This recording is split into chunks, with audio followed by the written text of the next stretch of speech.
महाभारत के दो महान योद्धा कर्ण और अर्जुन के बीच श्रेष्ठता की चर्चा अक्सर की जाती है।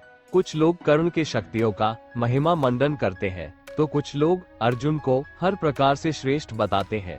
यहाँ हम महाभारत काल में घटे कुछ महत्वपूर्ण घटनाओं के आधार पे कर्ण और अर्जुन के क्षमताओं और शक्तियों का आकलन करेंगे। तो आइए देखते हैं।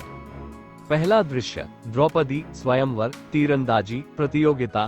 द्रौपदी के स्वयंवर के दौरान विवाह के लिए तीरंदाजी की एक कठिन परीक्षा रखी गई थी।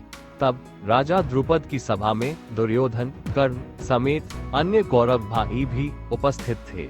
वहां भगवान कृष्ण भी उपस्थित हुए और पांडव भाई, जो कि तब वनवास काल में थे, ब्राह्मण वेश में संयोगवश वहां उपस्थित हो गए।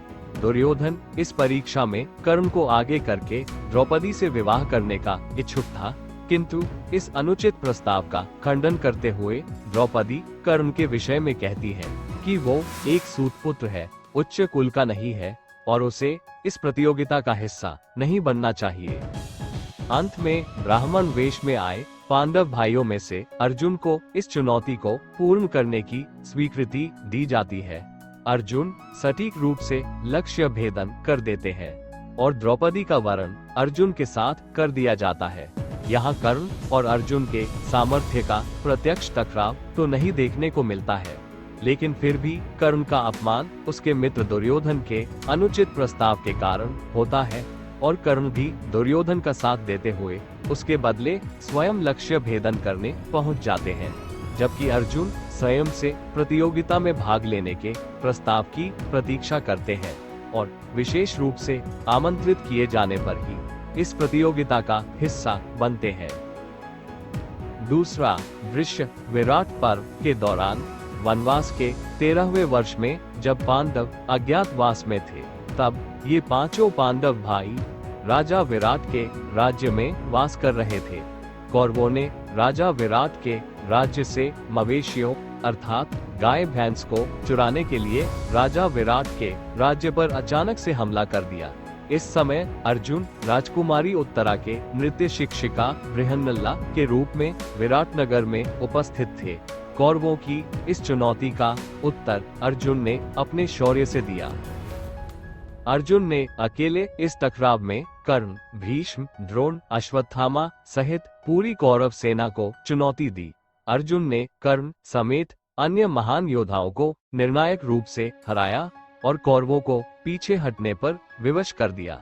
यहाँ अर्जुन के हाथों कर्ण विशेष रूप से पराजित हुए और सेना समेत वापस लौटने पर विवश हुए। तीसरा दृश्य, गंधर्व हरण। द्यूत सभा के परिणाम के रूप में जब पांडवों को 12 वर्ष का वनवास मिला था, उसी काल में एक बार दुर्योधन व कर्ण समेत अन्य कौरव भाई वन विचरण करने निकलते हैं। यहाँ मनोरंजन करने के उद्देश्य से कौरव एक झील के किनारे अपना डेरा डालते हैं और अपने मनोरंजन क्रीड़ा में झील को प्रदूषित कर बैठते हैं। इस झील पर गंधर्व अपना अधिकार मानते थे और कौरवों का दंडित करने के लिए गंधर्व राज चित्रसेन के नेतृत्व में दुर्योधन समेत अन्य कौरव भाइयों और उनके साथ चल रही स्त्रियों को भी बंदी बना लिया जाता है।